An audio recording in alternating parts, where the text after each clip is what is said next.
Nama aku Adelia Raihana. Di sini aku sebagai anak yang pertama. Aku akan menjelaskan atau menceritakan bagaimana menjadi anak yang pertama. Anak yang pertama tentunya menjadi sebuah kebanggaan karena kamu menjadi anak yang pertama dalam sebuah keluarga. Dan itulah kebanggaannya. Tapi di lain itu pasti ada keluh kesahnya. Bagaimana sih ceritanya? Menurut aku selama ini aku menjadi anak yang pertama, aku merasakan benar-benar menjadi anak yang pertama itu kamu harus menjadi seorang contoh yang baik buat adik-adik kamu, seorang yang harus bertanggung jawab, seseorang yang harus membimbing adik-adik kamu, dan mungkin kamu bisa dikatakan menjadi contoh dalam keluarga buat adik-adik kamu. Terus tantangan menjadi seorang kakak tentunya sangat besar karena kamu harus disuruh menjadi orang yang sukses terlebih dahulu. Kenapa hal demikian? Karena menjadi anak yang pertama adalah contoh dari dan buat adik-adik kamu. Maka dari itu, menjadi anak yang pertama itu sangat beban sih, karena ya itulah, kamu harus sukses, kamu harus memberikan yang terbaik dalam sebuah keluarga dan contoh yang baik buat adik-adik kamu. Lalu ada juga, tapi kamu yang di luar sana yang menjadi anak yang pertama, jangan menyerah, jangan merasa hal itu adalah beban. Jadikan itu adalah motivasi untuk kamu meraih kesuksesan. Karena dengan meraih kesuksesan, dengan kamu sering berusaha, belajar dari kegagalan, maka kamu akan menumbuhkan mental yang kuat yang bisa membimbing dan mengajarkan adik kamu tentang bagaimana meraih sebuah kesuksesan. Dan dengan kamu sukses, otomatis adik-adik kamu akan berupaya untuk bagaimana sih menjadi seorang yang sukses seperti kakak aku. Itu pasti adik-adik, itu pasti berpikir seperti itu.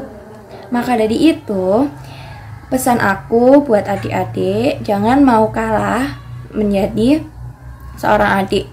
Kamu harus bisa mencontoh yang baik dari kakak kamu. Hal yang terburuk dari kakak kamu, kalau bisa jangan dicontoh. Hal yang baik bisa kalian contoh. Terus kalau kakak kamu bisa sukses, kenapa kamu tidak? Terus bersemangat menjadi seorang anak-anak kebanggaan keluarga. Jadilah anak yang sukses dan bisa membahagiakan keluarga. Semangat untuk menjadi anak yang pertama dan teruslah menjadi contoh yang baik buat adik-adik kalian. Halo Re, aku Amira. Di sini aku mau sharing dikit tentang pengalaman aku jadi anak tengah. Gimana sih rasanya? Pertama, keluh kesah. Anak tengah tuh terjajah oleh kakak dan mengalah oleh adik. Yang kedua, motivasi. Dari jadi anak tengah tuh aku ambil pelajaran dari kakakku buat evaluasi diri dan bikin pemikiranku jadi lebih mature gitu. Maksudnya nggak kekanak-kanakan lagi. Dan aku bisa lebih mendewasakan diri dengan adanya adik aku. Yang ketiga, tantangan.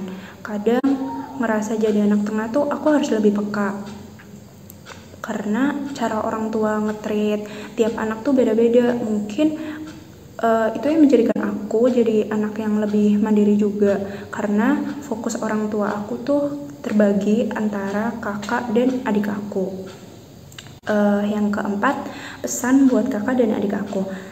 Buat kakakku, terima kasih sudah menjadi kakak yang baik. Meskipun kadang gak baik juga sih, karena at least sebagai anak tengah aku punya someone to look up to yang bisa jagain aku, dan aku berasa punya role yang bisa dijadiin teladan gitu.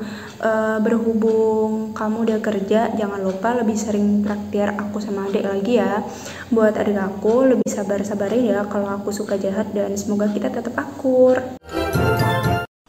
Hai guys, kenalin aku Nela. Di sini aku sebagai anak bungsu. Keluh kesahnya itu biasanya suka disuruh-suruh nih sama kakak. Dan seakan-akan kita itu harus nurut. Kalau misal enggak, biasanya suka diaduin ke ortu. Jadinya malah ribut deh. Tapi enaknya jadi anak bungsu itu kita suka di anak emas kan. Jadi apa-apa itu suka diturutin. Terus kalau motivasinya ya udah tukar aja deh jadi anak yang pertama biar bisa nyuruh-nyuruh. Terus tantangannya, pokoknya miliki hati yang sabar seluas lautan. Biar kita itu kalau dimarahin tuh nggak suka baper. Pesan buat kakak, makasih kakak udah sering nyuruh-nyuruh aku. Jadi ketika ada lelaki yang menyuruh aku untuk melupakan kenangan bersamanya, jadi mudah buatku. Oke?